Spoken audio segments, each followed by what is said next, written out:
રાજકોટ વેરહાઉસનું આજે જે છે સરપ્રાઇઝ એક ચેકિંગ પણ છે અને રૂટીન ઇન્સ્પેક્શન પણ છે અને અમારી એક અવારનવાર અમારી એક કાર્ય પદ્ધતિ છે જે અમારા અવારનવાર અમે વીસીથી દરેક વેરહાઉસ અમારા 11 વેરહાઉસ છે એનું મોનિટરિંગ કરતા હોય છે.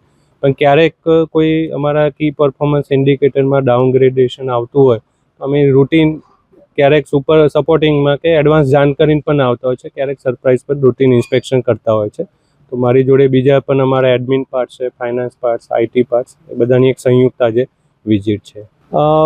એ આપણે જે લાસ્ટ સપ્ટેમ્બરમાં ચોમાસાની સિઝનમાં જ્યારે દવા પલરાને જે મીડિયા મિત્રો દ્વારા માહિતી મળેલી હતી અને મોબાઈલ ઉપર જે વિડીયો વાયરલ થયા હતા એ અને અમારા માનનીય જનરલ મેનેજર શ્રી મેડમ જોડે પ્રાથમિક તપાસણી કરવામાં આવેલી હતી અને એનો રિપોર્ટ માનનીય એમડી શ્રી સાહેબ છે, અગ્ર સચિવ શ્રી સાહેબ અને માનનીય મંત્રી સાહેબને સોંપવામાં આવેલ હતો.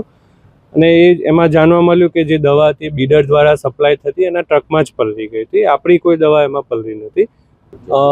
અત્યારે અમારું ચાલુ છે, અમે સવારે અહીંયા 9:45 આવ્યા છે અને અમારી રૂટીન ઇન્સ્પેક્શન છે, અમારે એક સ્ટોક વેરિફિકેશન છે, બીજા જે અમારા આઈટી પાર્ટ્સના છે, અમારું અહીંયા જે ઇન્ફ્રાસ્ટ્રક્ચર એક્સપાન્શન છે, બધા અમે સ્ટેટસ અત્યારે લઈ રહ્યા છે. અને અત્યારે અમને હાલ કોઈ ક્ષતિ ધ્યાને નથી, અમારી ટીમ છે અત્યારે કામગીરી કરી રહી છે, એટલે એમાં અમારા સાંજ સુધીમાં શું ઓબ્ઝર્વેશન આવે છે પછી અમે એ જોઈએ કે એમાં કયા કારણોસર આ ઓબ્ઝર્વેશન છે, એમાં કઈ રીતે સુધારો કરી શકાય. કારણ કે અહીંયા જે અમુક સ્ટાફ નવો પણ છે એની કેપેસિટી બિલ્ડિંગ છે.